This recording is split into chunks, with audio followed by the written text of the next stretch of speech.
Hello, good evening, good afternoon, good morning, good night. Wherever you are in the world, you're very welcome to the Mythical Ireland Library. This is Live Irish Myths, episode number 299. I'm Anthony Murphy, your host. I hope that you're all keeping well. No matter where you are in the world, please do join in the conversation. Your comments on both the Facebook and the YouTube live stream appear in front of me. I will share those. We have the usual problem we've been having for a few weeks, which is people commenting on Facebook are coming up just as Facebook user. So I will do my best to translate and make sure that we, and actually announce who those people are. We're continuing our study of early Ireland's schools of learning, I suppose you would call them, and dealing in particular with the knowledge of science. Last week we had druids and bards, or the poets. And of course, we've been talking on and off about those for several episodes now. And it continues to be fascinating. Yes, indeed. P.W. Joyce's brilliant work. In other news, the Mythical Ireland 2025 calendar is on the printing presses at last. You may have seen a video that I shared earlier on. As usual, Facebook up to its usual tricks, totally suppressing, and hardly anyone has seen it. Only a couple of likes and comments, despite the fact that the page has 81,000 followers. So if you haven't seen it, pop over and have a look on the Mythical Ireland Facebook page. And bear in mind that those calendars are expected to arrive here in printed and stapled form on Friday. So if you've pre-ordered, we'll be busy here in the coming week, enveloping and labeling and getting all of the pre-orders out to various destinations around the world. Last Thursday, we had a magical evening at Whitestown House near Knoll in County Dublin, where the Keogh family invited me to host an evening of Myths by the Fireside, fully sold out event. Well, it was an fairly exclusive event. 25 tickets, 25 people there with blazing fires, crackling logs, drinks and nibbles. And yeah, I hope that everybody who was there really enjoyed it. The feedback was tremendous, and I managed to speak for about an hour and 20 minutes. And really felt as if, as I said on the day, as if we had only just begun to lift the cover of the book. That's, how immense the amount of material is, in terms of Irish myth and legend and folklore and culture and music and all of the rest. So watch out for future events like that. Definitely, as a trial run, thought it was very successful and would love to do it again. Anyway, it's time for me to say hello to loads of people. You'll have to bear with me. I'm going to try and guess who some of the people are. Ali was the first commenter tonight. She's watching on YouTube and joining us from Tucson in Arizona, where it's finally cooling down. Well, I mean, you should come to Ireland because we're the opposite. We say it's finally warming up on the couple of weeks a year when the temperature goes over 20 Celsius. It's 12 degrees Celsius here right now in the Boyne Valley, but you're very welcome, Ali. Hope you're in good form. Helen Hirsch-Chader has joined us. Hi, Anthony and friends. Hello there, Helen. Good afternoon to you. Hope you're keeping well. Thanks for joining us. Big hello from Dallas, Texas. I'm missing Era, and that is Johnny Wilson. And of course, Johnny was here in, wasn't it, August, and attended the Ishnok tour and the talk at Cruban and the book launch, the Fornox book launch. Wow. He really did get around when he was here. Tuesday Thompson is back to wishing us a happy Mythology Monday. Last week was a Tuesday because I was out photographing the comet. That's Mariana Dunn is saying Bannockty, dear Tua and Anthony, on this sunny fall day in Alexandria, Virginia. It was a beautiful day here today in the Boyne Valley after a storm yesterday. Very strong winds and a bit of rain at times, but the strong winds were worrisome. Thankfully, lovely, calm. Well, it was a bit fresh this morning and a bit cool, but I mean, the sun was shining and it was lovely. It was lovely to be out and about this morning. Good evening from a calm and beautiful Glendalough. That is Brendan Byrne. Brendan, I think there's rain on the way. Hate to mention it, but yes, indeed, it'll be falling from the sky momentarily. Hello, I'm missing today, or part of it, at the hospital with Mark, just a change of dressings. And thank you for all the good wishes and prayers. You're all fabulous. That's Lexi Erickson. Well, Lexi, pass on our best wishes to Mark for a continuing recovery and look after him, as I'm sure you will. That's not the one I was supposed to show. Good evening. Hello from Grants Pass, Oregon. That is Anne Scott Doherty. Hello, Anne, and a very good evening to you. Hope you're in good form. Silent Pilgrim made it. Hello, good evening from Bingen, Germany. Bingen. I don't know how to pronounce that. You're very welcome watching on YouTube. Hello from Colorado. It is a gorgeous autumn day. Tua, how's your weather? That is Auntie Joe. Joe Butler. Joe, you've had a summary of the weather here. There's rain on the way after a nice bright day, but hopefully no storm like yesterday. Rex, greetings from a cool and crisp South Louisiana. Howdy, everyone.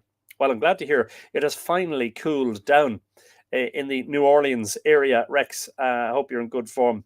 Hello, Antone. This is Anne McCallum. And all the mighty too. I hope everyone's in fine fettle. Talk about changeable weather. Last week, we had dark, cloudy skies, frost warnings, and highs of 8 or 9 Celsius. This week, it's bright, sunny days and 25 Celsius. Wow. I mean, we never get 25 Celsius in October. That's mad. Thanks so much for all the amazing photographs you've been sharing, Anthony. You're very welcome. And it's been my absolute privilege. And that's Nora Gaffney O'Connor saying, GAE of Golair, Iantach, to be among ye round the fire. The virtual fire in this case, and not the real one that we had. Several fires actually in Whitestown House. What a fabulous venue. And thank you in particular to Hazel and Aoife and Kelly and John, I think. I hope so. Hello from sunny Connecticut. Who is in Connecticut? As warm as all of you here. Don't know who that is. Apologies. Do you have a Halloween special planned for us? That, I think, is Steve Martinson. Yes, kind of. I have to really just confess to not having really done anything about the special 300 celebration. And there are reasons for that. Haven't been well, actually, the past week and a half. So I've had to kind of just take a bit of a back seat on a lot of things. So yeah, I think we'll see. Hello, Susan Scott here now from sunny Northwest Connecticut. That's who it is. I'm a bit late to the party, chatting with an old friend, but I'm here now. Well, I mean, you're here in plenty of good time. Good evening from home base in Ballybrigeen. That is Peter. Are you in home base, as in the hardware place, or your home base, Peter? Good evening to you. Teresa Collins says, hello, Anthony and Antua Golair. Greetings from a drizzly Killarney, where it's 12 this evening. Yes, same here, 12 degrees. A perfect evening for a mythical Monday. Brilliant stuff, Teresa. Thank you for joining us. Watching on YouTube. Facebook user Susan Scott. We must be neighbours. Hello. Yes, indeed. Lily Shambles, great to see you, Mr. Anthony. I hope you're feeling better. I'm feeling better than I was last week. It may not have been obvious to you on last week's live stream, but I was not well at all. I was really, really feeling quite under the weather. Struggled, actually. Think I put a brave face on it. To be honest, I probably shouldn't have done the live stream at all. Should have been in the bed. But anyway, I've been to the doctor, and there's a couple of things that are being looked at. Hello, Tom King. I see you're watching. I don't know who's saying that to Tom. Thanks for all your posts and stories. Hope you're doing well. That might be Anne McCallum, is it? 78 degrees here in Wisconsin, US. I don't know who that is. I apologize. This is annoying. I don't know why this happens. That's 25.5 Celsius. That's warm. Wow. Hope we didn't get hit too badly. No, we were okay. The strong winds were a bit of a worry, but we didn't have any power loss or, no flooding or anything. So thankfully. Richard Burgess is saying, hello, Anthony and all. Haven't been able to catch a live feed in a while. It's been so beautiful here this fall. Hope everyone is well. All good on this side, Richard. Struggling a bit over the last couple of weeks, but getting there, I hope. I think that's Tom. That must be Tom King, is it? Nora Gaffney Connor. Hello there, Nora. Good to see you. Yes, I see what you did. See what you did there. Nora, who swims in the sea every day of the year. That's Anne McCallum saying hello to Tom King. Aha, there you go. Hey there, Tom. By the stories you've posted, I see you've been busy at the Forge. Yeah, he's a very busy man these days, which is always a good thing. But you have to have your downtime, your relaxing time too, you know. And that's definitely Tom saying hello to Anne McCallum. Yes, indeed. Hi, Anthony. Hi, Tua is Burr Whelan, just when that comes up. I didn't get a notice. Hello, Anthony, all the two. I hope everyone's doing well.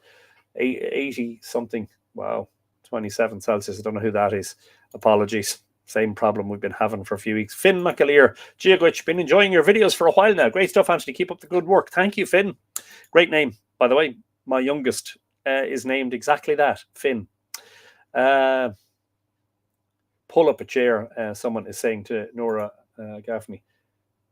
No, home base store in Balbriggan. We have EEC Hardware, which is a much better store. Happy Monday. It's a cooler week here in New Mexico, and that is...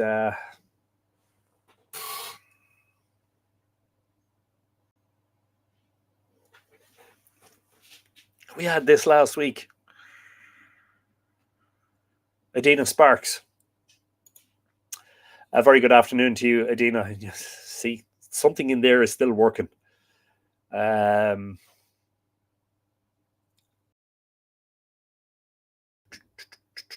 Yeah, so that is whoever I said that was. I forget already. I can only see 4 comments under the live stream on the Mythical Ireland Facebook page, so I'm sorry. David McDermott is saying, I hope you're feeling better, Auntie. They're certainly feeling better than I did last week, that's for sure.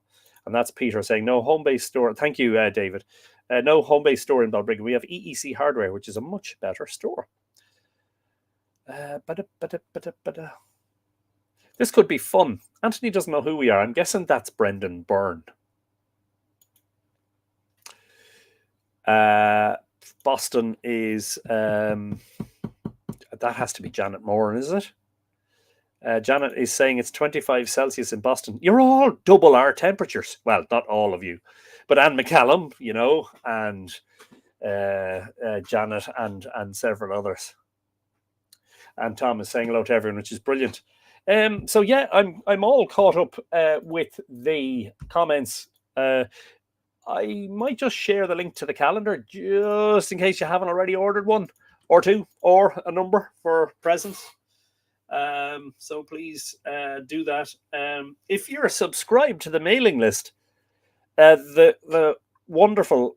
sorry, that sounds like self-praise, so let's be careful here, Anthony. The photo that I shared last week on from Monday night, the reason we didn't do a live stream last week because I was out taking a picture of Comet A3 Atlas, Sukinshan Atlas over Newgrange, and a very special evening of photography that I enjoyed immensely, although I paid for it afterwards, but really not feeling very well. It's what happens when you stand around in the cold and damp for several hours.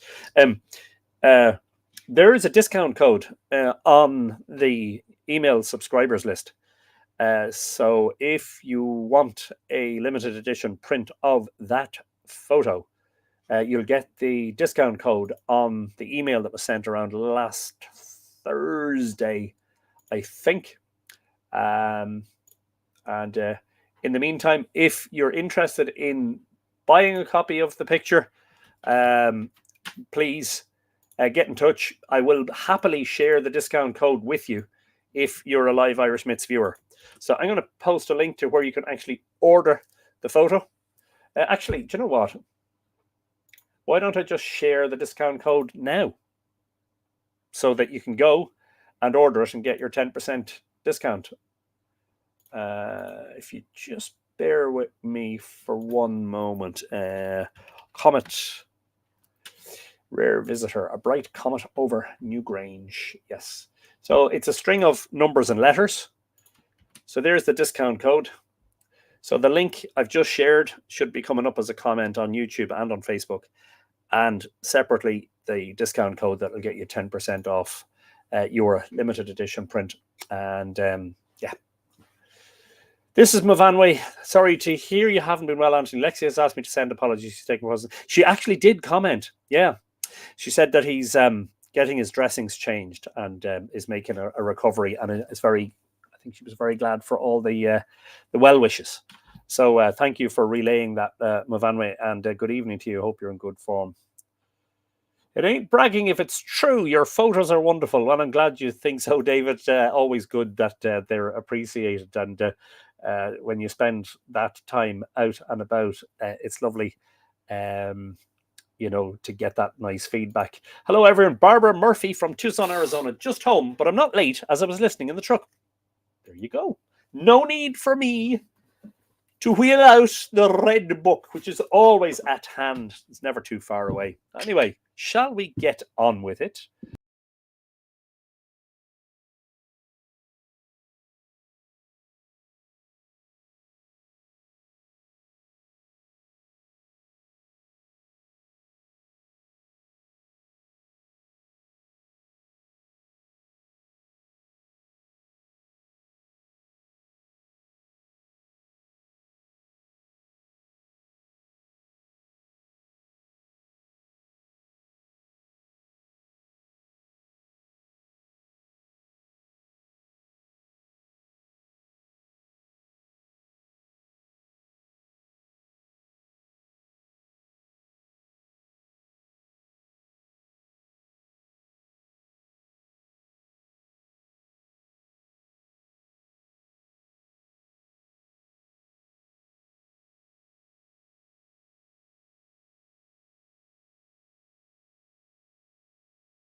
Hello, hello, hello. Hello, hello. Are we back? At the earliest opportunity, or is it a brand new stream? It says live recording 23, so it looks like it's... but there's nobody watching according to this. Crikey. Okay, let me just see if I'm back. I'm back, okay. I have no idea what happened there. So the live streaming website has the video in the middle, so I can see myself. I can see Live Irish Myths episode 299. I can see that it's recording. I can see the number of people watching. I've got the chat on the side, and I've got other things around. The whole thing disappeared, but the browser was still open. It was just completely blank. So apologies about that, but I'm glad that we didn't have to restart the stream from scratch. So is everybody watching on? So YouTubers is saying they're back, and I think somebody's rolling around on the sofa. That's Mavanway. Okay, great. You're back. Okay, grand. So I'm back on YouTube and Facebook. I think at this point I better read. That was a bit weird. That has never happened before. We've had lots of technical problems. Thank you, Nora. We've had lots of technical problems on Live Irish Myths since the beginning. Do you remember the night? I think it was episode 2 or 3. A plate fell out of the press and smashed in the kitchen, and everybody was, oh, is everybody all right? Anyway, yes. So we're talking tonight about the knowledge of science. And this, of course, refers to mostly early medieval Ireland. But, you know, as usual, the caveat is a caveat emptor. The caveat is that, you know, people could be. We're talking about medieval Ireland, but of course, some of this could go way back into prehistory, basically, this knowledge and learning, because it was only in the early medieval period, the first millennium AD, particularly. Well, not particularly, that's when it happened. That people started writing things down. Oh, excuse me. Right.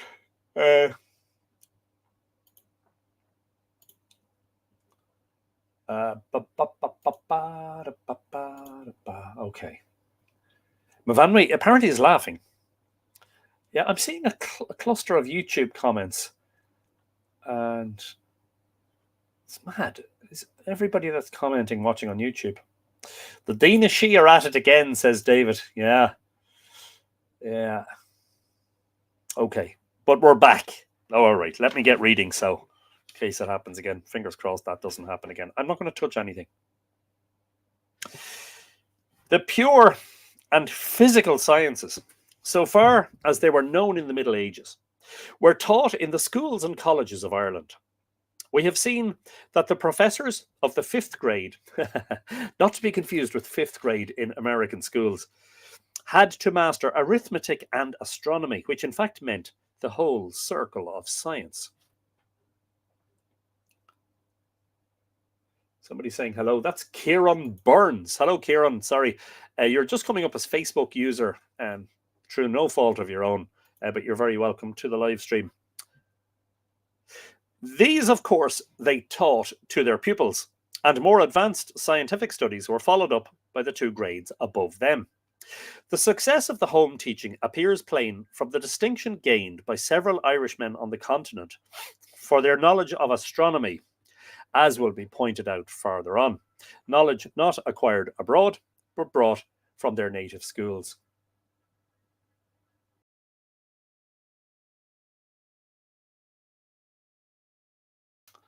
Fair enough, Lily. I think that's sensible advice.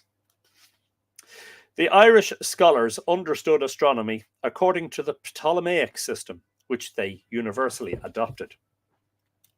Of this knowledge, many indications appear in the ancient literature, and we have still several ancient treatises in the Irish language, well illustrated with astronomical diagrams, though they appear to have been in considerable measure copied or translated from foreign treatises. In the first poem of the Sultan Aran, written probably AD 1000, is an account of the creation of the world with a short description of the universe, showing a knowledge of the theories, some right, some wrong, then prevalent.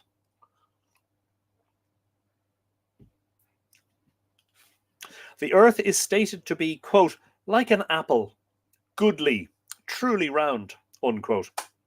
The names of the 7 planets are given: Saturn, Job, Mercury, Mars, Sol, Venir, Luna. The distances of the moon, the sun, and the firmament from the earth. The firmament is round the earth as the shell is round the egg. The signs of their zodiac, of the zodiac, with their names in order, and the correct month and day when the sun enters each. The sun is 30 days, 10.5 hours in each sign. The 5 zones, north and south frigid, the two temperate, with the torrid zone between. Then follows a statement of 5 things which every intelligent person should know: the day of the solar month, the age of the moon, the time of the flow of the tide, the day of the week, and the chief saints' festival days.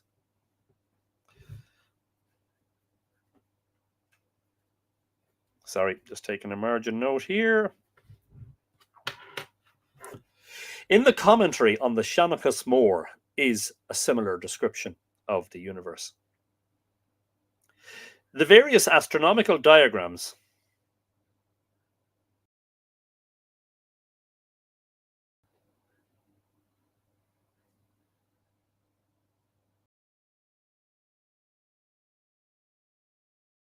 Sorry, I was reading some footnotes there. The various astronomical cycles were perfectly understood and were familiarly applied to calculations in connection with chronology and the calendar.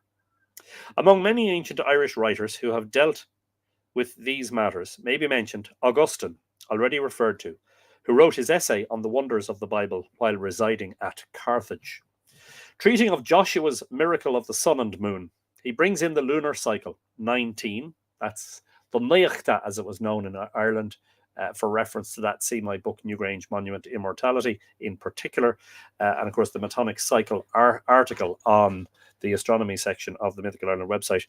The solar cycle, 28. And the great cycle, combining both, 28 by 19 equals 532. He says that the 10th great cycle ended AD 120, and the 11th in his own time, 120 plus 532 equals 652. He remarks, incidentally, that in his year 562, Manichaeus, Manichaeus the Wise, a well-known and distinguished Irish ecclesiastic, died in Ireland. A statement that agrees exactly with the Irish home records, one of the remarkable testimonies of their truthfulness. He adds that the year in which he was writing was the third year of the 12th great cycle, which enables us to fix the correct date, AD 655.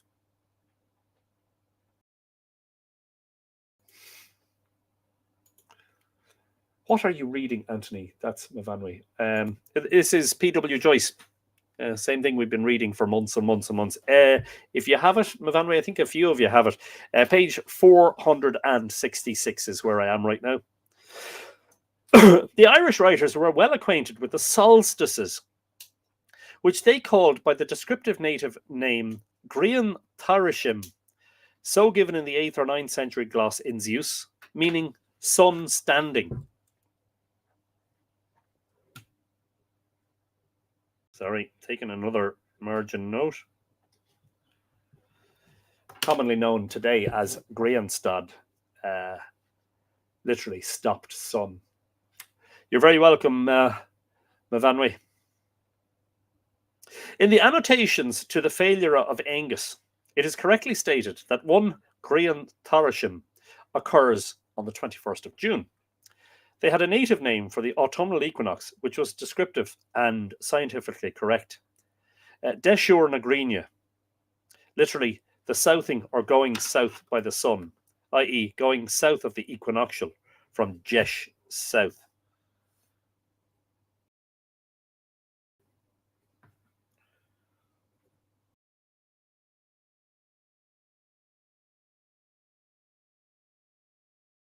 Sorry, taking another margin note. In the life of St. Senon in the Book of Lismore, we read that at the time of his birth, his mother happened to be alone in the garden, Fria Jeshur Nagrania, about the autumn equinox. Or as Colgan translated, tempore autumnali. And as making the meaning still clearer, it is said a few lines farther on in the life that Senon was born Etus 4, in the beginning of 4. 4 here meaning not autumn, its usual signification, but the last month of autumn. Interesting. I.e. October. Wow, what a coincidence. It's October. So that the two entries agree. I do not know if there was a corresponding term for the vernal equinox.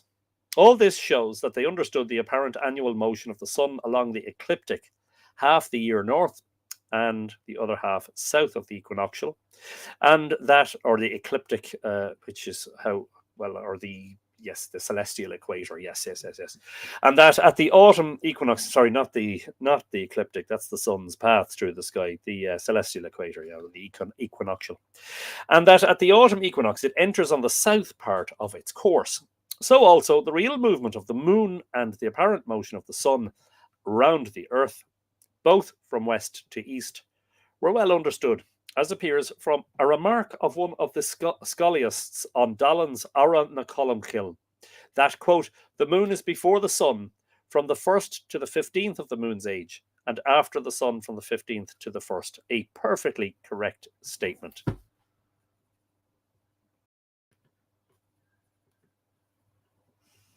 Wow. Fascinating stuff.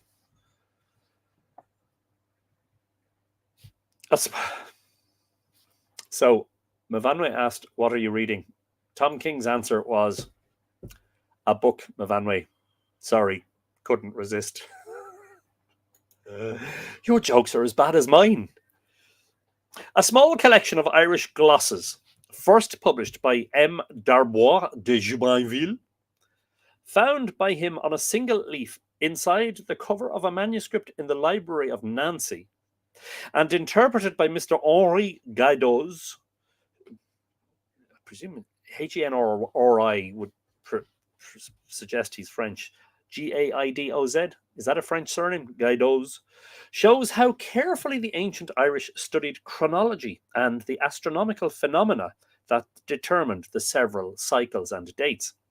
This collection has been assigned by de Jubainville to the 9th century. The following are the interpretations of M. Gaidoz, from which it appears that the entries formed a sort of table of contents to a treatise on the calendar. Quote, to ascertain what is the day of the week on which are the calends of January. To ascertain what is the age of the moon on the calends of January. To ascertain the epact on the calends of each of the 12 months. To ascertain the age of the moon on the 11th day of the calends of April through the year of the incarnation. Unquote. There are two others which are imperfect and need not be quoted. Irish scholars understood the use and construction of the sundial, for which two words were used, solov, which is a native term, and solier, which is borrowed and shortened from the Latin solarium, a sundial. Not a sunroom or a tanning salon, ladies. That's a bit sexist, Anthony. Men can use tanning salons too. Solier explains solarium in the glosses on Latin declension, edited by Stokes. Wow. So we did talk at length in several episodes about Whitley Stokes and what a prolific translator of Irish material he was. While in Zeus, Zeuss, not to be confused with the Greek god, if anybody is wondering, the same word solarium is glossed by solov. Besides this,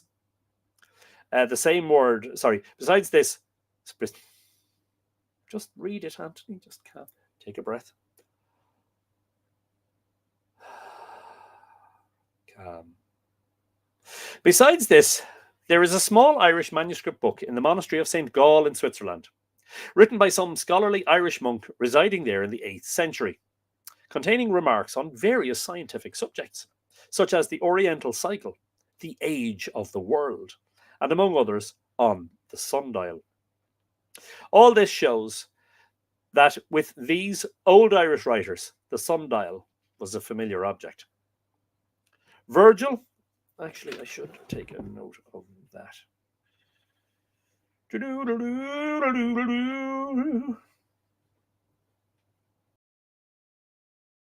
Yeah.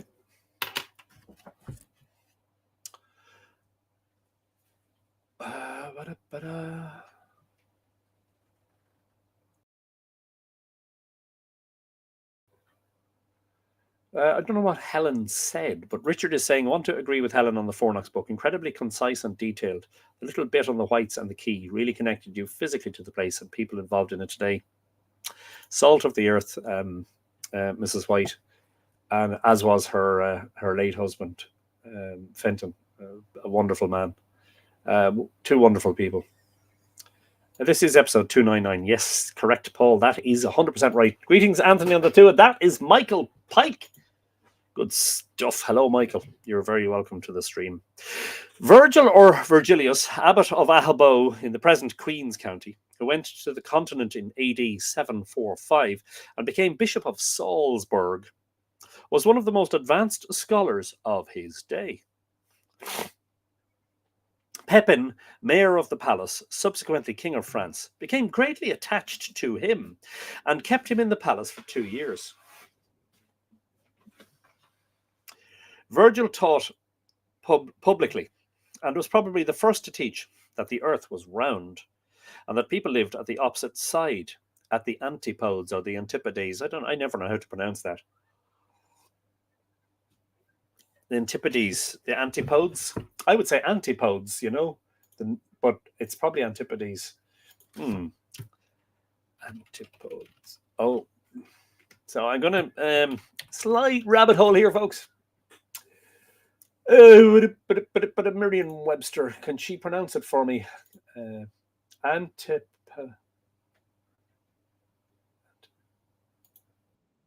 Antipode. Yeah. Okay. The antipodes. There you go. Somebody on Facebook is saying, hi, everyone. That's Barb Jordan. Hello, Barb. And somebody else is sneaking in late. Britt Griffin. Should I take out the red book? No. We're not doing that. Not tonight. His Irish name was Fergal, which in a modified form is common in Ireland to this day as the surname O'Farrell. And he is commonly known in history as Fergal the Geometer. Wow. We have a remarkable testimony on the reputation of Irishmen on the continent for secular and other learning in those early ages. In the well-known letter written to Charlemagne by the Irish monk Dungal, which came about in this way.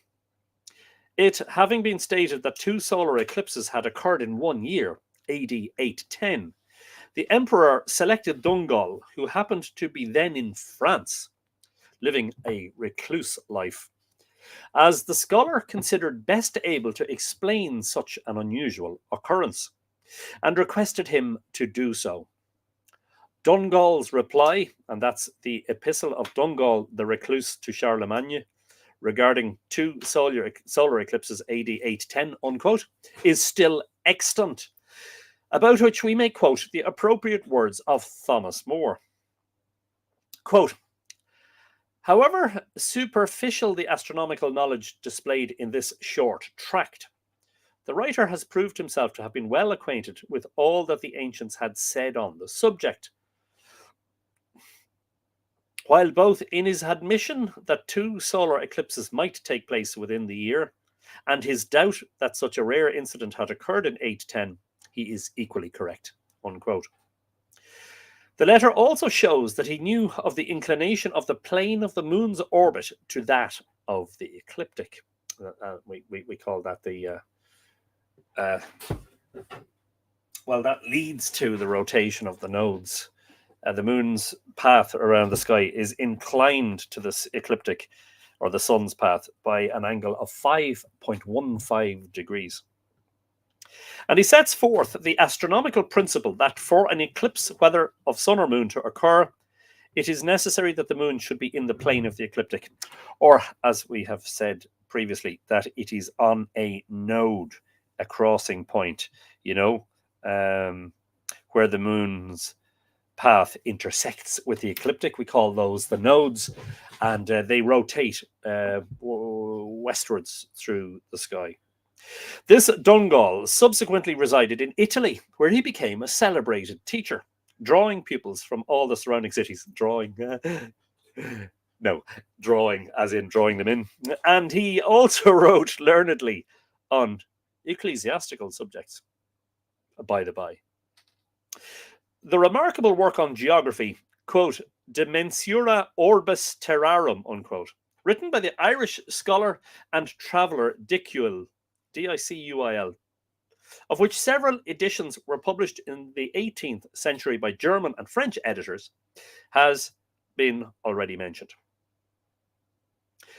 When learning had declined in the 9th and 10th centuries in England, owing to the devastations of the Danes, it was chiefly by Irish teachers it was kept alive and restored.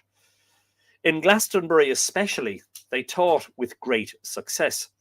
And we are told by many English writers, among them Osborne, the author of A Life of St. Dunstan, that, quote, they were skilled in every department of learning, sacred and profane, unquote, and that under them were educated many young English nobles, sent to Glastonbury with that object.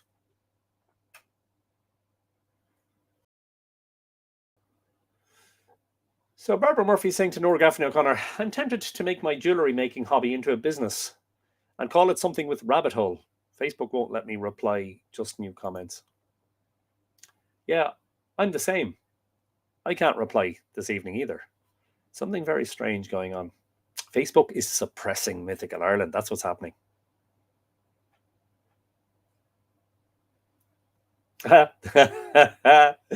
Nora Gaffney O'Connor says, I knowed my nodes. I like it. The age of the moon, Ice Eshka, is mentioned in Cormac's glossary, as well as in many other ancient authorities, as a matter quite familiar. Of course, don't forget, Amergin, the first Milesian bard, said when he arrived in Ireland the second time, having quelled the Dedanan oceanic storm, who but I knows the ages of the moon? So much so that, as already remarked, every well-informed person was supposed to know the moon's age for each day, and, of course, the method for calculating it.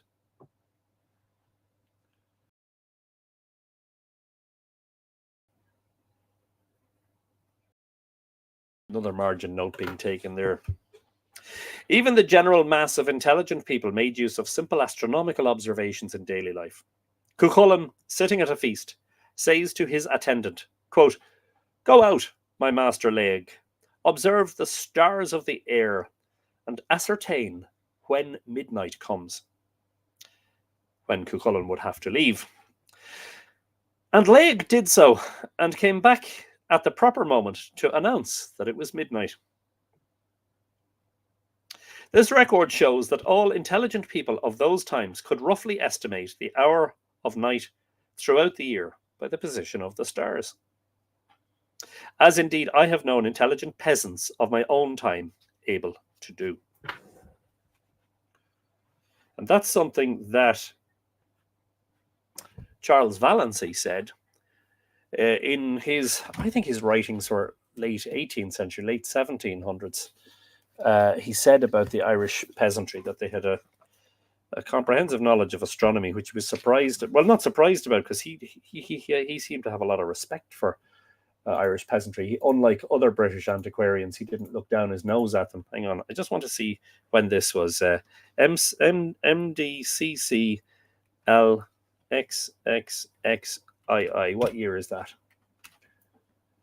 1782, yes, indeed. But more specifically, I quoted some of Valency's translations or interpretations of Irish scientific and astronomical terminology from his collection of works called Collectanea de Rebus Hibernicus, of which I have a couple of facsimile reprints. And I think we're going to do some episodes on that at some point in the future, near or far, I can't tell, fingers crossed.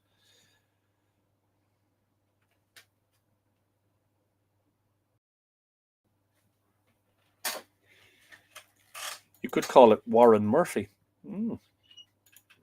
Mythical Ireland will never be suppressed. Well, join the mailing list and the Patreon, and yeah, they don't suppress things.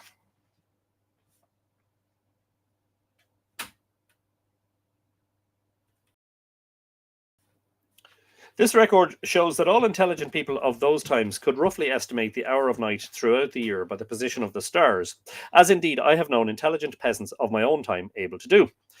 A sort of observation not at all simple, inasmuch as the positions of the stars at given hours change from month to month, which they do. These are a few illustrations, scattered and fragmentary indeed, of the eminence of ancient Irish scholars in science. But the materials for final judgment are not yet available. They are still hidden away in manuscripts among libraries all over Europe. When they are fully brought to light, then and not till then, we shall be able to accord something approaching the full meed of justice to the learned men of ancient Ireland. Now, that's that section finished, and I really would like to pick up on a brand new section with next week or the next episode. darkness. I'll leave that comment on the screen for people to see. Let me just see which Collectania I do have. If I thought I had more than one. Zeitschrift, Ancient Laws and Institutions, Collectania. Bear with me for a moment while I just search the library. Collectania de Rebus Hibernicus. Hugh McCurtain, no, that's not who I'm looking for. Sylvester O'Halloran, no. A vindication of the ancient history. That has to be Valency there. There he is, yes. Yes. So I have two facsimile reprints of some of... Oh, sorry, I'm getting caught up here. Of some of Valency's work. One is another scholar select, that's Collectania de Rebus Hibernicus, but there were several volumes of this. And it can be hard to read because the S's are very weird. The first S, it's the old English way of writing. Law glossary. This one is less about astronomy. So if you go to, hang on, and this is a vindication of the ancient history of Ireland, also a facsimile reprint. I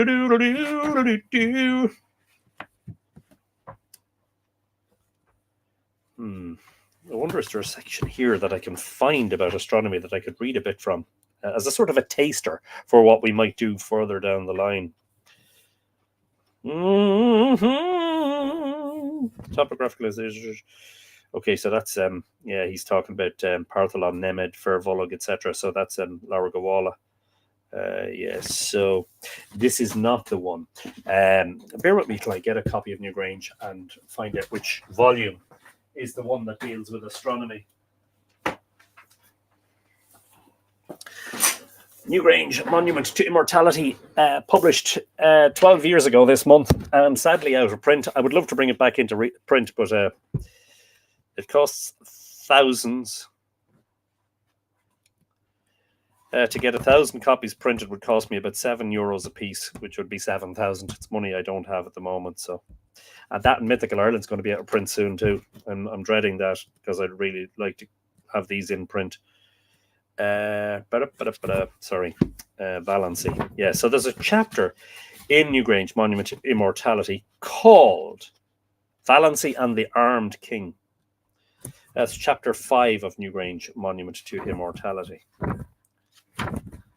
Now his reputation was tarnished. Some scholars derided his work completely, and that he was said to have had a fantastic and fertile imagination. George Petrie, known as the founder of Irish archaeology, I think, said, "It is a difficult and rather unpleasant task to follow a writer so rambling in his reasonings and so obscure in his style. His hypotheses are of a visionary nature." But he did write some stuff that was very, very interesting. Yeah, so in part 2 of volume 6, the final volume of his Collectania. So yeah, he wrote a lot. So volume 6, that's one I'm going to have to get a paper copy of. I only have a PDF copy of it. He presents a chapter entitled Astronomy of the Ancient Irish, while he makes an ill-founded attempt to show that the ancient Irish gained their knowledge from the Chaldeans. This essay does, however, provide some interesting nuggets of information, specifically relating to Irish words. I'm reading from Newgrange Monument to Immortality. For astronomical concepts and cosmic cycles. These words are repeated in another work by Valency, with some additions and changes, called Oriental Collections, published in 1798. In these two works, although it is difficult sometimes to extract the Irish words and their meanings from a body of text in which Hebrew and Phoenician and Greek and Chaldean words are interspersed, there are a fascinating collection of Irish terms. Anthony, that's poor editing. There is a fascinating collection of Irish terms because the collection is singular, terms plural, and words and phrases relating to astronomy, some of which are very familiar, others completely obscure. Indeed, some of the words Valency writes about do not seem to exist in other dictionaries and sources, and one wonders if he didn't misspell them completely. In his preface to Collectania, Valency claimed to be a, quote, master of the ancient language of Ireland, unquote. But, quote, modesty was not in Valency's nature, unquote. Who said that? That was possibly Petrie. Oh, that might have been Ledwich. Let me just check that. I want to know who that was. Who said that about Valency? I can't remember. Nevin, actually. Okay, whoever that was, Nevin. Let me see. Bibliography. Sorry, folks. Giant rabbit hole opening up here. Where's the bibliography? Oh, there's no bibliography. It's previously mentioned. Nevin. Where's Mona Nevin? General Charles Valency, 1725 to 1812, Journal of the Royal Society of Antiquaries of Ireland, 1993. Despite his significant drawbacks, Valency nonetheless gives us some valuable information about, quote, the astronomy of the ancient Irish, unquote. He indicates that during his time in the south of the country,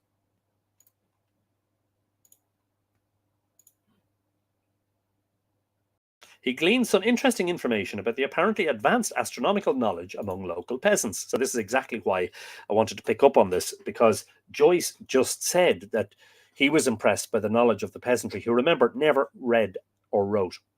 They never read a book and they never wrote a word. While in County Kerry, Valency related that, quote, I saw a poor man near Blackstones who had a tolerable notion of calculating the epochs, golden number, dominical letter, the moon's phases, and even eclipses, although he had never been taught to read English, unquote. The golden number, not to be confused with the golden ratio, is a counting system which determines which year of the 19-year Metonic cycle we are currently in. The epoch is the number of days difference between the lunar year and the solar year. The epoch of 1 year being 11, because, as stated in chapter 4, 12 synodic months, that is 12 full moons, is 354 days, 11 days short of a solar tropical year of 365 and a quarter days. Valency refers to the fact that the Blackstones peasant had never learned to read English, and goes on to suggest, quote, consequently, this man must have received his knowledge from ancient Irish manuscripts, unquote. However, it is more likely that the man could not read at all. This is my words now. Could not read at all. And that his knowledge had been passed down to him orally, as was and has been an Irish tradition for many centuries. Valency refers to an incident which occurred in a mountainous area of West Cork. Joe, Auntie Joe, puts the rabbit and the hole symbol. This is a fine rabbit hole to be exploring, I think.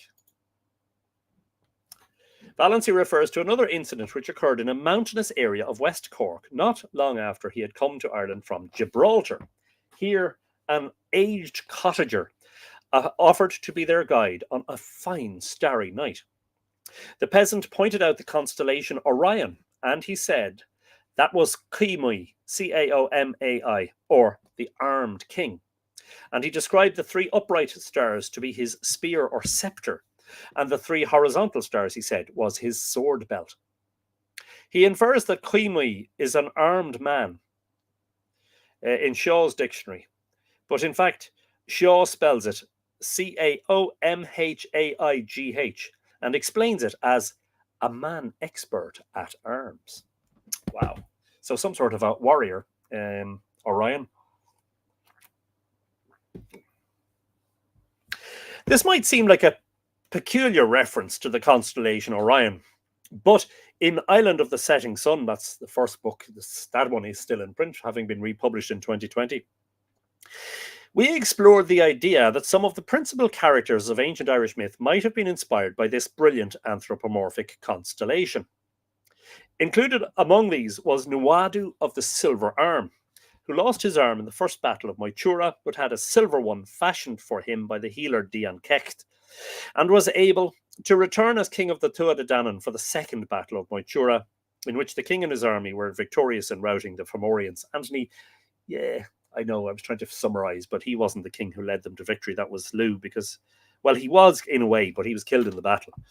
The upraised arm of Orion, not to demean Nuadu, but in Cot Moitura, after he returns to the kingship, he plays very little role in the whole thing. The upraised arm of Orion is immersed in in bright band of the Milky Way. That's missing a letter or a word. Imagine I'm proofreading 12 years later.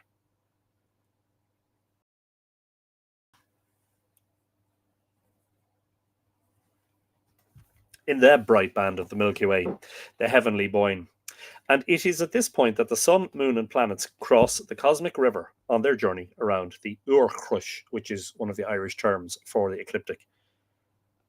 One of the less familiar, or rather, one of the totally unfamiliar words thrown up by Valency in Astronomy of the Ancient Irish is the word nag, N-A-G.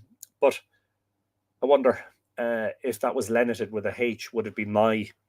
Which he says is a star, Magin Nog being the morning star Venus. He furthermore suggests that this word, quote, is in every dictionary and in every peasant's mouth, unquote.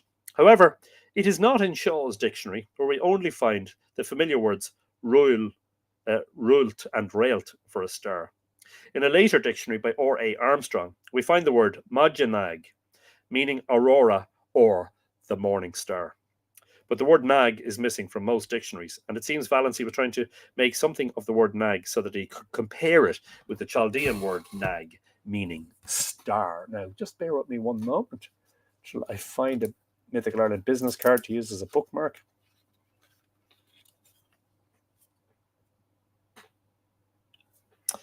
Because I want to check the Dictionary of the Irish Language for that word as a head word.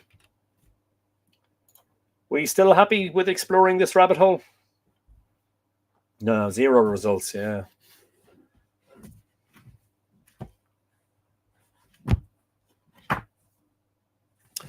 Occasionally, in the text of his chapter on astronomy, Charles Valency tries to connect his researches on the astronomical words with his own explorations of the Irish landscape. He refers to Chi Mór, one of the Old Irish epithets of the supreme deity, which also meant the great circle. This is a quote, the sphere shows the divine nature to be without beginning or end. I like that, unquote, he says, adding, quote, the ancients represented the deity not only by a circle, but by volutes of circles, unquote. And one would think about rock art, and indeed megalithic art, where concentric circles. Okay, the volute is the spiral. Sorry, yes. Fascinating stuff. This, I need to go back to this, and I forget a lot of this, you see, and I reckon I could bring a whole new, fresh perspective to it. Maybe an updated edition. Somebody got, if somebody wants to, give me a stipend or a grant, pay me to do the research on the writing to bring out a brand new, revised, expanded, or even a brand new book about Newgrange to build on this one. Yeah, I'm all ears. Send it my way. The sphere shows the development. Yes. Such symbols, he adds, we find on the stones in the Mithraic cave of Newgrange, described in my Vindication of the Ancient History of Ireland, which is that book, and we're going to be reading that at some point too. Folks, just in case you're wondering, we're almost at episode 300 of Live Irish Myths. There's enough material for probably... There's easily enough material for another 100 episodes, possibly another couple of hundred. Maybe another 300. I don't know, but there's still tons of material. He suggests the Irish referred to the pole star, love this, as Niaha, N''iatha, from the negative ne, or ni in Irish, and the verb iatham, to turn, signifying that which turns not. In other words, the gyrium, is that what you call it? The spinning wheel of the cosmos, the only star that stands still. Remember, there's no pole star in the southern pole. The only star that never moves is Polaris, the North Star. And he says that Irish word was for the pole star was Niatha, which means literally that which doesn't turn. I just love that. It's so beautifully poetic. It's gorgeous. It's fabulous, you know. Actually, do you know what? I'm just going to do something here. I'm watching the comments, but I'm watching them as Mythical Ireland. If I change on Facebook to my my own personal profile and go back into the Mythical Ireland page, will I see? No, I'm seeing the same. Oh, I can reply. Yeah. Weird. Sounds like a Kickstarter for the update of the book, says Shay Payne. Yeah, I know. I'd have to raise a lot of money, though. It's going to cost... I got prices. It's going to cost €6,000 or €7,000 just to get 1,000 copies of Mythical Ireland printed. And because this is the same size as Mythical Ireland, we're talking the same. So I'd have to raise somewhere between 10 and 15,000 euros to get these books back into print. He further tells us that in Irish, the word soach, S-O-D-H-A-C, signified an eclipse of the sun, from so, S-O-D-H, dark, obscure, and that the soach, quote, was so named because they observed that the sun is always eclipsed in that line, unquote. Again, he seems to have been referring to... You see, this is the thing. If you look up a rabbit hole within a rabbit hole, if you look up the Dictionary of the Irish Language, which is a dictionary compiled by scholars of Queen's University and Cambridge and the Royal Irish Academy and the Arts and Humanities Research Council and others. It gives you all the manuscript sources for various words. But the thing about Valency is he was talking entirely to peasants, people who had no access to any of this material and wouldn't have known anything about the written material, you know.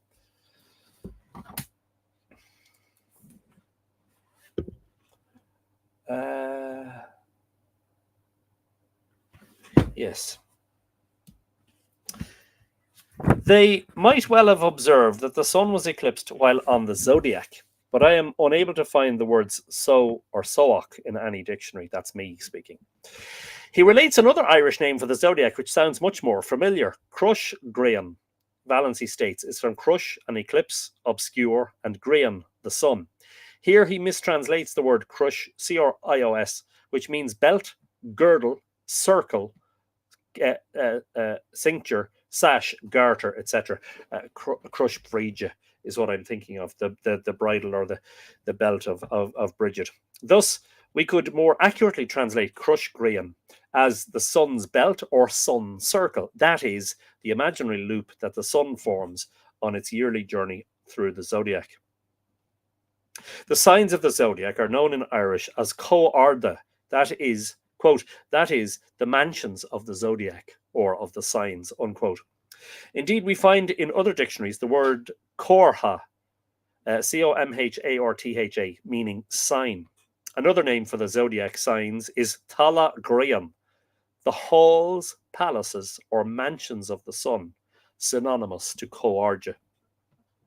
Interestingly, Newgrange is sometimes described as a palace of the gods or a mansion of the sun. Fascinating stuff. Hello to hope everyone's well. That is Desiree Riley. We are not going to mention red books and you're an hour late, but we won't mention it. And I just did, but we won't. Good stuff. We're all happy rabbits here when Anthony dives down a rabbit hole. What about a rabbit hole within a rabbit hole, as we did today? The happy rabbit sounds sort of practical. Just need a symbol. Wow. I like that. Valency introduces a section on cycles and speaks of an Irish word, lusca, meaning a period of 5 years, which he says is one of the Egyptian cycles. He enumerates it as 1,825 days, which is basically 365 multiplied by 5.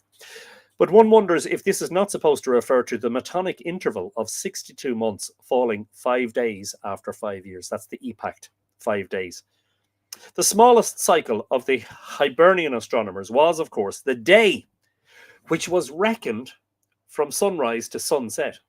This they named Lilai, L-I-L-A-I, from Lila, L-I-L-A-D-H, to turn round, to turn any way, as go rush lil, from the beginning or of that turn or day, unquote. The setting sun is known, N-O-I-N, and of course afternoon, afternoon, after the evening prayers, and Noam Raelt is the evening star, Venus. They had another beautiful expression for a day, and this is quoted from Valency. But the Irish astronomers and poets use a remarkable expression for a day, viz. Phi, F-A-I-G-H, or Faicula, F-A-I-C-I-U-L-A, a turn of the horizon. Poetically, a day, at the end of which man laid himself down, unquote. There follows a lengthy section dedicated to the cycles of the Irish philosophers, which contains some very interesting astronomical words and concepts, which are relevant to our study and indeed to a lot of the evidence unearthed in Island of the Setting Sun. Whether these words or ideas are very ancient or not, we cannot know.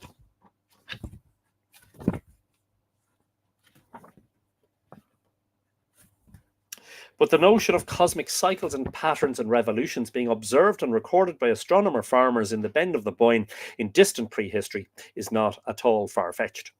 Newgrange itself is an expression of cosmic union, of the belief that life on Earth is intrinsically linked with the heavenly cycles, till the sun and moon and the heaven and the earth are joined together.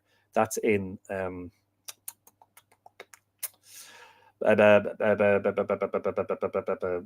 Galvether. What's the house of the fosterage of the two drinking vessels? Altron Chia Galvether. Till the sun and moon and the sky and earth are mingled in Newgrange. Indeed, the monument may represent something which encompassed both a concern with death, the degradation of the corpse and the corruption of physical death, and the rebirth of the soul into the next world. The cyclical nature of life is enshrined into its very design, which follows a rough circle of stones in a continuous journey round the mound, reflecting a cyclical nature of the cosmic movements. It's not actually circular, we know now, it's heart-shaped, but, approximately round, which in some way can be said to have no beginning and no end, just a never-ending, repeating pattern. Valency starts his long list with the word bar, meaning a cycle, revolution, a month. And there are many words that follow which mean cycle, although he doesn't always state exactly what cycle might be referred to. For instance, he mentions Barvish or Bervish, B-A-R-B-H-I-S or B-E-I-R-B-H-I-S as a cycle, an anniversary, and goes into considerable discussion about a similar word in Egypt. Such is the nature of Valency's work. There are some gems of information in there, but you have to look for them. It is interesting to note that in Shaw's 1780 dictionary, he lists Bervish as meaning anniversary, feast, or vigil. Now, I'm going to read more of that. That's a long chapter about Valency and the astronomical terms. And I'm willing to go back to it, but just not right now, because that was a bit of a rabbit hole. And we were dealing with the knowledge of science in early medieval Ireland from P.W. Joyce's book. We have reached the end of a section there. And the new section is called Irish Language and Literature. And that feels like a good place to start a next episode. Now, when I say a next episode, the next episode really has to be about Samhain, doesn't it? Because not necessarily, because Samhain astronomically is the following. Is it the 5th or 6th or 7th of November? Just checking my Mythical Ireland calendar here. Yeah, Samhain is the 6th of November, astronomical Samhain. The cross-quarter date is 6. Oh, it's the Newgrange book that's out of print, is it? Yes, Movanway. But Mythical Ireland is shortly going to be out of print. There's only about 30 copies left. And once they're gone, I have no... So that's something I have to give a lot of thought to.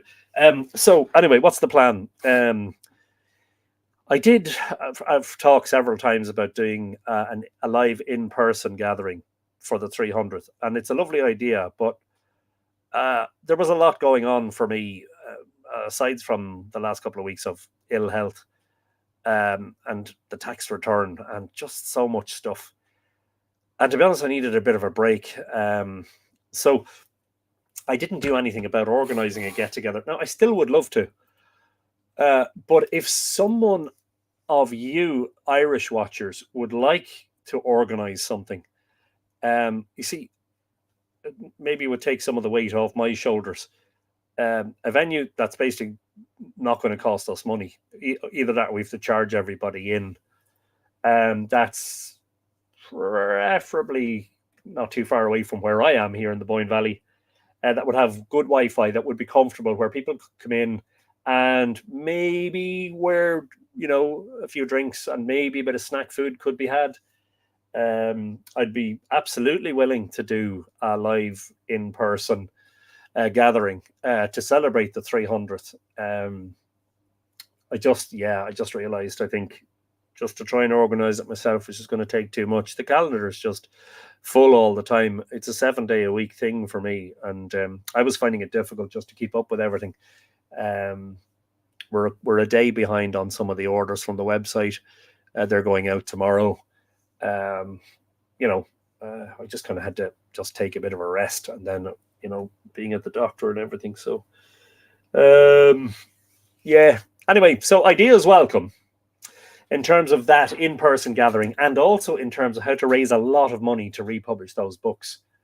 I'd hate to see Mythical Ireland going the way of Island of the Setting Sun. Island of the Setting Sun was out of print for about 10 years, and I knew it would continue to sell well.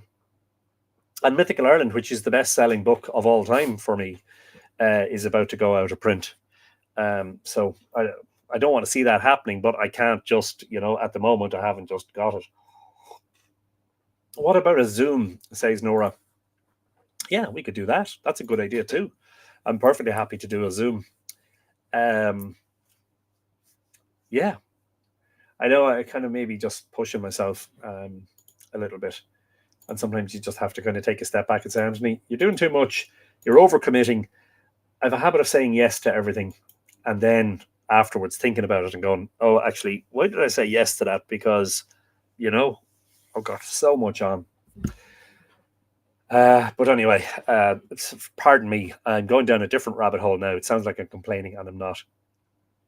Could you do a website and sell digital copies? Okay, so I have a website, Mythical Ireland, and it's been on the web for 24 and a half years. I have a huge following on social media, but believe it or not, digital copies of my books sell feck all. And I mean, if I sell, there's 5 or 6 of my books available as digital copies. If I sell 10 copies a month, not of each, total, that's the height of it. Some months I sell 4 or 5. So sounds like a great idea, but yeah, unfortunately, I can't see it working. Look after yourself, Atney. I don't know who said that. Yeah, that's Samantha Healy. Yeah, I know I have to do that too. I'm a busy person, and that's the way life is. And I like it that way, kind of. I'd rather be busy than be sitting around moping and not having anything to do and just watching the grass grow, But sometimes you just take on too much. That's the thing, Don't stress. Simple reflections on the episodes would be nice, says Helen. Yeah.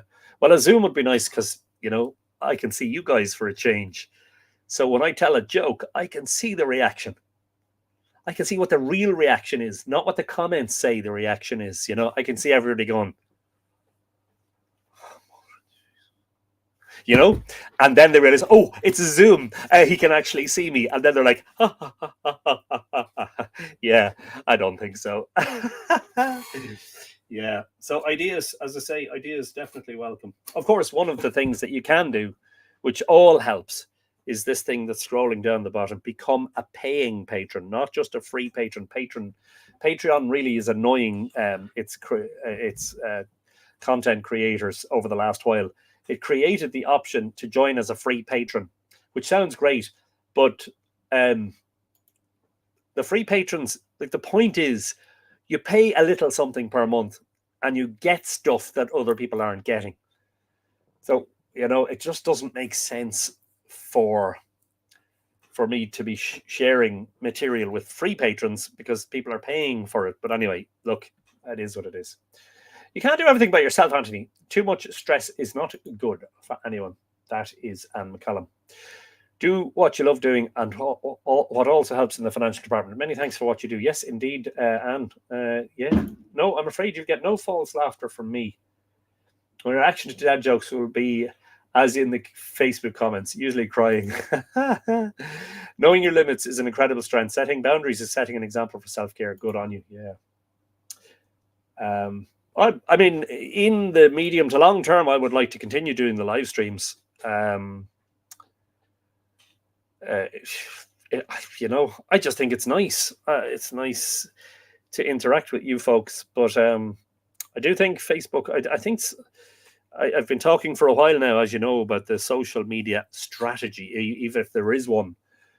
Like a lot of what I share now just goes into a black hole. And I know this is the same for other page and group owners and moderators on Facebook. They're all saying the same thing. So I think the future for Mythical Ireland in the medium term is a move away from social media and towards Patreon and the email newsletter, and of course the website principally. But I would like to continue doing the live streams. It's once a week, so it's not too taxing, and there's plenty of material. You know, there's tons of stuff to talk about. You know, so anyway, it's just worth thinking about all that.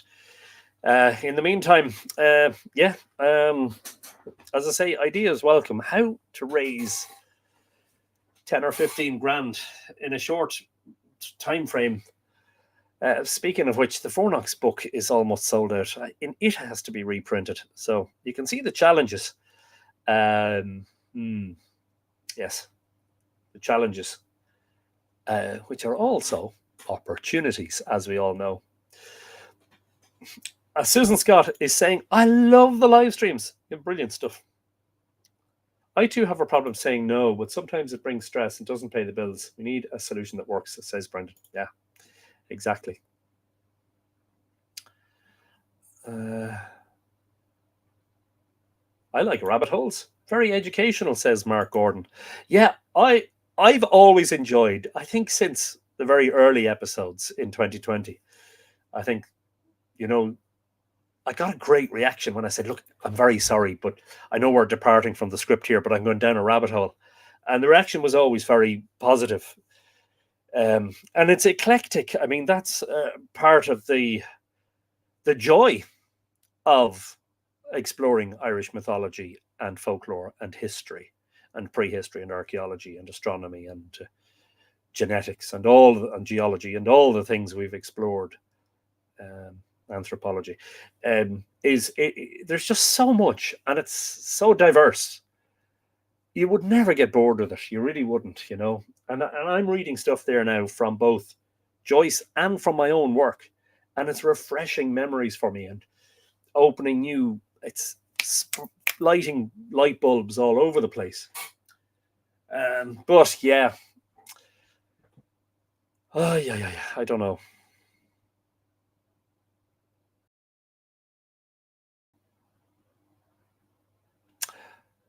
I would like the financial success that goes hand in hand with the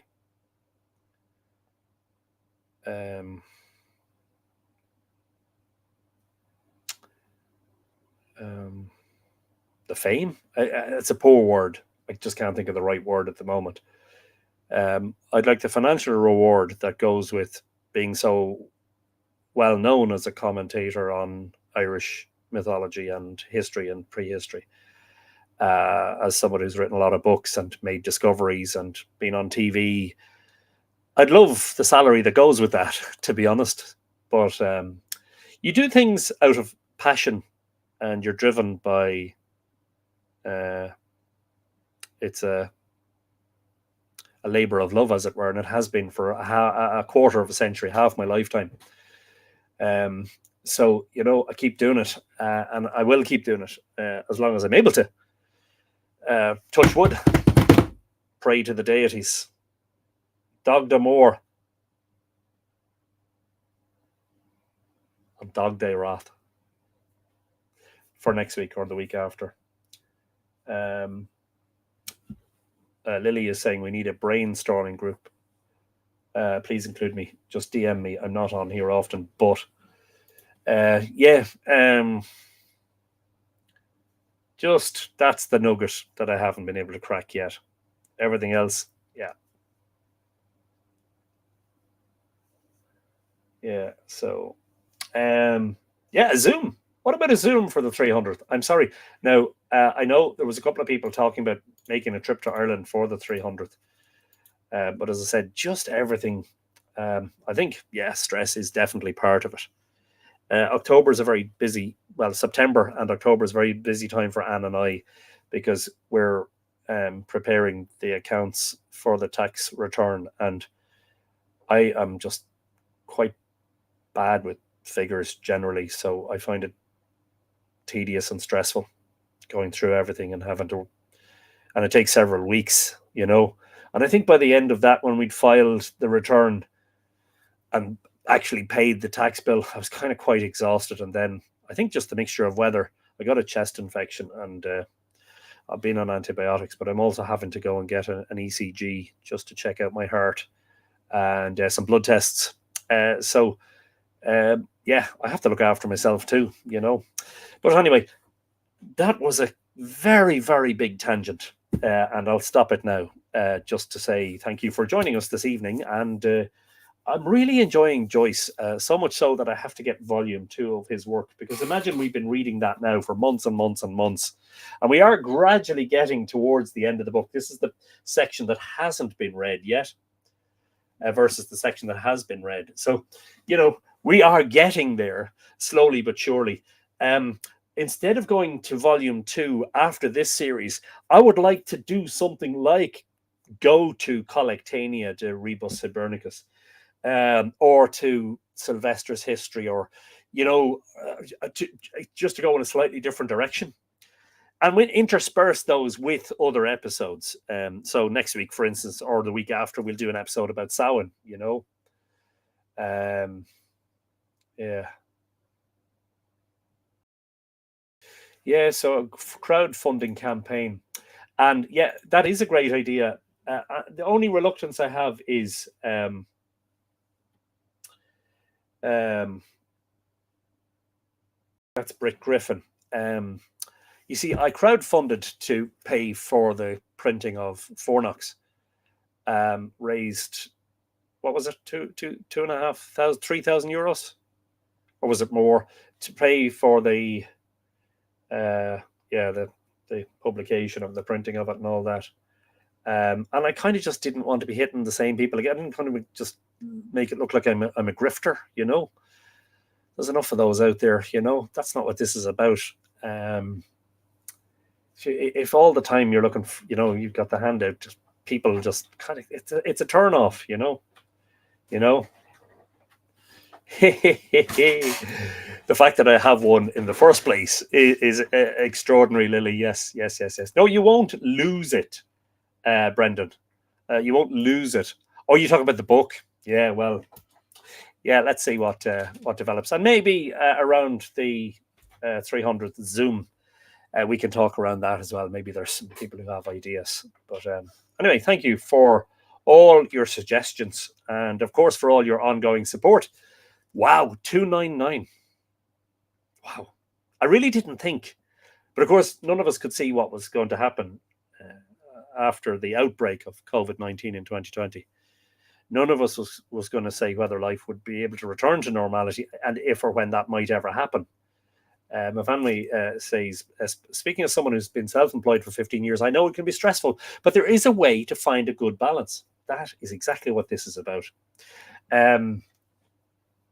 Yeah, to think 4.5 years later and on the cusp of episode 300.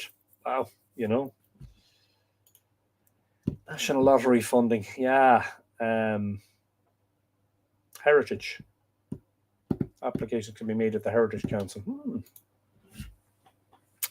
There are ways and means, you know.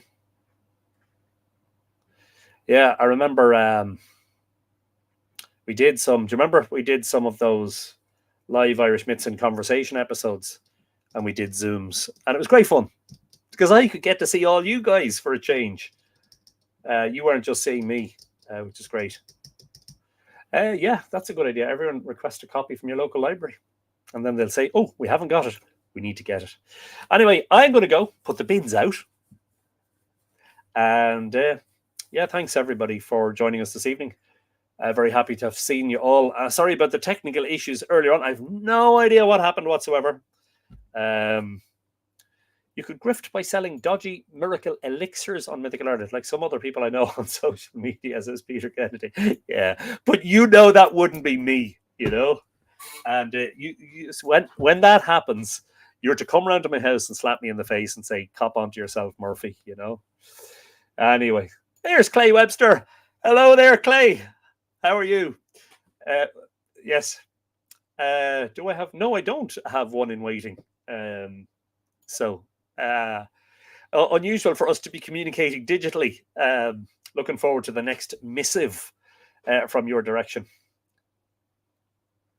Photography of Myth Ireland Oracle cards, says Shay Payne. Yeah, I could do those. It's just I don't really believe in them, you know.